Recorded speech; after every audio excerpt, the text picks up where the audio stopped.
Greetings. Jumping out the whip, shit cold. Watching my stepgram froze.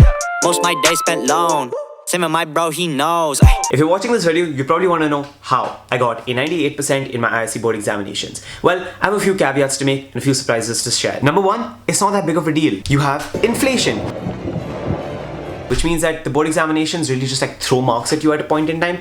And the second thing to remember is that COVID-19 really cancelled a few of my examinations, which means that they really just started going like 100s and 99s. But I only missed one examination, which was my psychology examination. I got a 99 in that, and then the other 4 exams I actually took. So literature, language, physics, economics, and how can I forget my own subjects? Psychology. Okay, I had psychology. If you think I'm here to flex about my marks, unfortunately, you're wrong. The purpose of this entire video is really just to break down how I think I got a 98%, some of the study techniques that helped me. And the reason I want to share this in particular is because I feel like a lot of YouTubers make studying look really aesthetic, when in reality, if you're an ISC student with like science, for example, it's not nice. It means sleepless nights. It means studying for like 5 hours at a stretch, and it's not a pretty sight. Like my physics textbook, I've shared my love for physics very publicly before.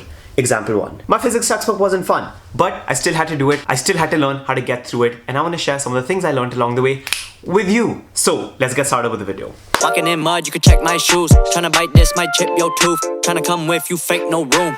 So, first things first, I want to make it very clear that a lot of study techniques on the internet are very personalized based on who you are as a person. A lot of people say, hey, you should be waking up early and study. Well, guess what? I'm a night owl. I study till like 3 a.m. in the night. It doesn't work for me. And I want to apply that same logic to all of you who are watching this. So, if you're someone who wakes up at 5 a.m. to study, number one, what are you on? Who studies at that time? But more importantly, if you are someone like that, remember that the most important thing to know about studying or anything productive related is that it's not a one-size-fits-all situation. Everybody learns differently and everybody has different ways of approaching a particular topic. So I want to be giving you 4 factors to take into account when you're trying to assess what kind of a learner you are. The number one thing I want to talk about is what is your peak productivity period in the day. Now, what do I mean by that? This is something based on a concept called a flow state, which means that it's a state in which you really lose all track of time. So the benefit of that is that it is during this peak productivity time or this flow state that you manage to complete most of your work. Now, my flow state was between the hours of 10 p.m. to about 2 a.m. to 3 a.m. to 4 a.m. kind of variable on the other end. It just depends on when my caffeine stops kicking in. But that was my peak productivity time, and I made sure that I had no distractions during that period of time. For a lot of people, if you get distracted, whether you get a phone call, whether you get a message, whether you start checking social media, those things will take you out of that flow state. And it's very important that during those peak productivity hours, you do not get distracted, because that's when your mind is performing optimally. Now, the second thing is just an unpopular opinion on something called the Pomodoro effect or the Pomodoro timer. A lot of people will set 25-minute timers and take a 5-minute break. Guess what? You're in ISC. If you're taking maths or economics, 25 minutes is going to get you through like 5 pages and you have like a 30-page chapter. So 25 minutes is not going to cut it. And in most cases, people have a longer study attention span than 25 minutes. So if you're working, try to see how long you can stretch to without necessarily getting too tired, and that is the time at which you take a 1 to 2 minute break. The problem with a 25-minute and 5-minute comparison is that if you get into a work zone for 25 minutes and then you take a 5-minute break, that 5 minutes effectively crushes all of the mental build-up that you had for your subject in those 25 minutes. So I do not recommend it. The third thing that's really important is understanding how you are as a learner. So there are a few different kinds of learners. You have visual learners, you have auditory learners, you have kinesthetic learners, you have spatial learners, and it's very important to try and understand what kind of a learner or what kind of learning suits you best. So for example, if you think that you are a really strong auditory learner and when you hear things, you remember them a lot easier, maybe for something like Shakespeare, if The Tempest is the play that you're doing, you could listen to the audiobook for The Tempest. And I feel like that is something that'll stay in your memory for a longer period of time. That being said, you're obviously going to have to read. These are books, but trying to supplement that learning with different forms of learning is something that's going to help it cement itself into your memory. So for example, for me, I would actually pick up a textbook and then read it out loud while I was reading it. So for me, it was like visual learning as well as auditory learning. I don't know if that makes sense, but I feel like one layered over the other, and it helped me remember things faster. The fourth thing I want you to do is also understand what kind of an exam taker you are. What do I mean by that? A lot of times when you're preparing for a syllabus, people approach it in a very different way. So sometimes you might be starting with the difficult chapters first, you might be starting with the simple chapters later, or you might start with the simple chapters and then get to the difficult chapters later. It's very important that you look in the past how you've done it and try to find flaws with what you've done. For example, I very quickly realized that whenever I do my syllabus, I would do 80% of the syllabus really well, and then 20% of the syllabus I would barely touch. Like I'd have like a surface level understanding of it. And it was that uneven distribution in my understanding of a subject that really screwed me over in my 12th grade, in my midterms, and then in my pre-boards with maths. That's because those questions that come in those 20%, you're probably going to get like 1 to 2 marks out of 6 marks if you have like a 6 marker. So instead of that, the one thing that I told myself was, please make sure you have read everything at least twice or thrice before entering the exam hall. And then there might be some topics you're better at, some topics you're weaker at, but don't leave any topics for the end. So the point of this is know yourself as a learner.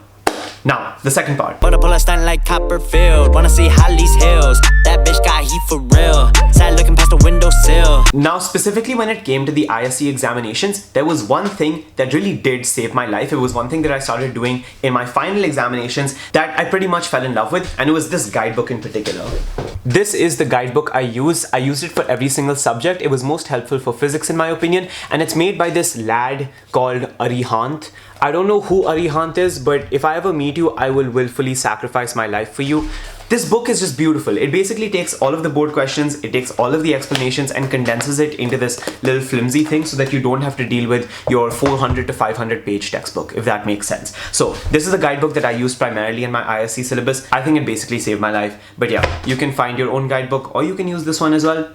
Anything goes. The next thing I want to talk about that I feel like really worked out for me is something that I used to test whether I actually understood a concept or not. Now, in most cases, when you're studying for an ISC examination, you just read, and you keep reading something until you feel like you understand it. And once you're confident you've understood it, you move on to the next chapter. The point being, you can only do well in this examination if you truly understand the concepts you're learning. In physics, for example, a really complex concept might come and you might realize that, oh, I didn't know this as well as I thought I knew it. You know, there's this gap between what you think you know and what you actually know. So to tackle that, there's this technique I used, which is popularly known as the Feynman technique, which is actually based off of the way Richard Feynman taught, who is the very famous and awarded physicist. But what it basically means is that whenever you study a topic, you should be able to explain that topic to somebody else in a very simplified manner to actually test if you understand it. The Feynman technique roughly has 3 different parts. Number 1, you write down what you understand of a particular topic on one page and try to simplify it as much as possible, try to put it in English. Number 2, you explain what you've written in that piece of paper to someone,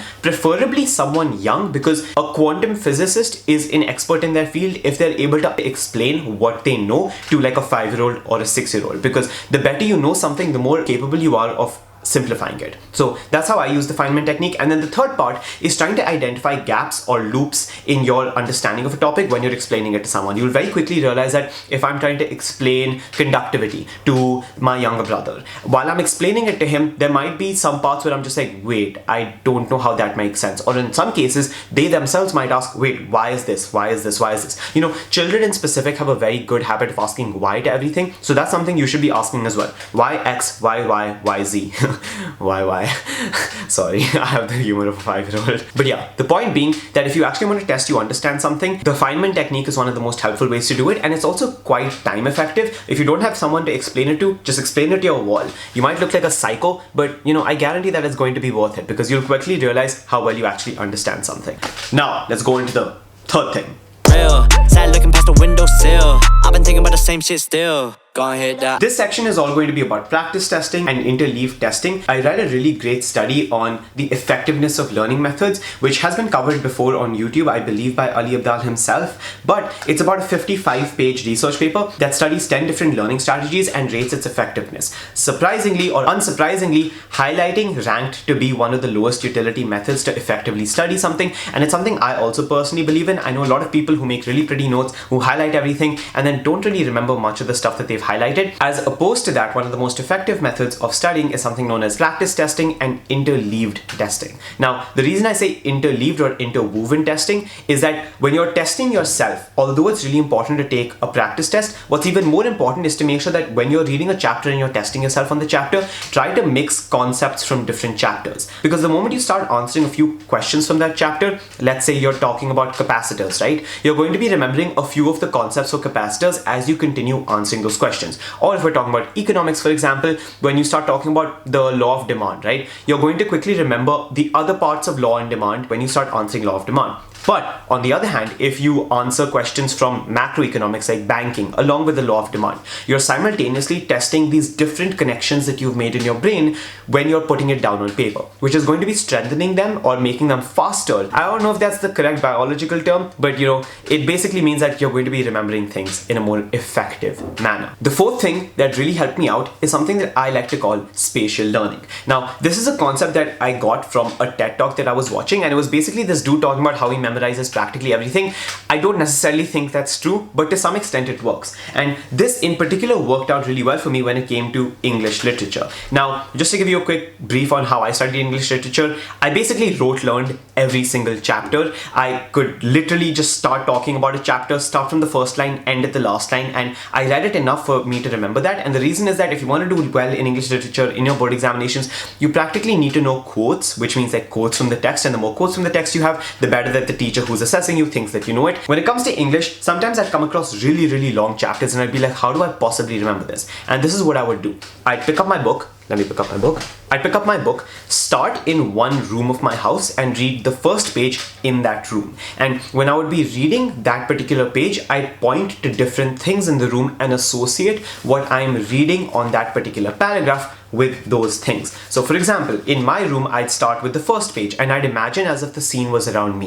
And by attaching words or sentences or paragraphs or scenes to a particular thing in your room, it makes a visual association that is much more powerful than just remembering the actual text. So when you're finally in the exam hall and you're thinking about writing down the story or a summary of the story or capturing a theme of the story, it's almost as if I was walking through my house pointing at different things, being like, okay, then I left my room and I went to the kitchen. In the kitchen, I pointed to the basin. When I was at the basin, I was reading this particular thing. And that association or creating a numerous amount of associations in a spatial manner, which means, in a physical manner around you, and having a sequence to that is going to help you remember any story really, really effectively. So if I went from my room to my kitchen to my parents' room to downstairs, I would remember that order, and like that, I'd remember the 4 acts of the entire story or 4 acts of the play that I'm studying. So spatial learning, in my opinion, was something that really helped me with learning these really big, hefty paragraphs. One thing that's really important for you to remember is that spatial learning is not the most time efficient method to learn. So I'd say if you're going to be doing something with spatial learning, start well in advance. So if your board exams are in 2 months, you could start doing this now, and by the time you write your board papers, the memory will be solidly there and you're not going to have to spend too much time recollecting all of these different pieces of information in. So those were the different ways that I believe I worked on my ISC board examination skills. I hope you enjoyed this video. I hope it helped you out. If you're going to be giving your board exams, please don't stress. It's not the end of the world, and a majority of you are going to do really well. So it's just not something to worry about. And again, only use what you feel is practical and you're actually going to use. Don't listen to tips that I'm giving and be like, oh, that sounds really nice, let me try it out and stick at it. Only do the things that work for you. I wish you the best of luck. Bye.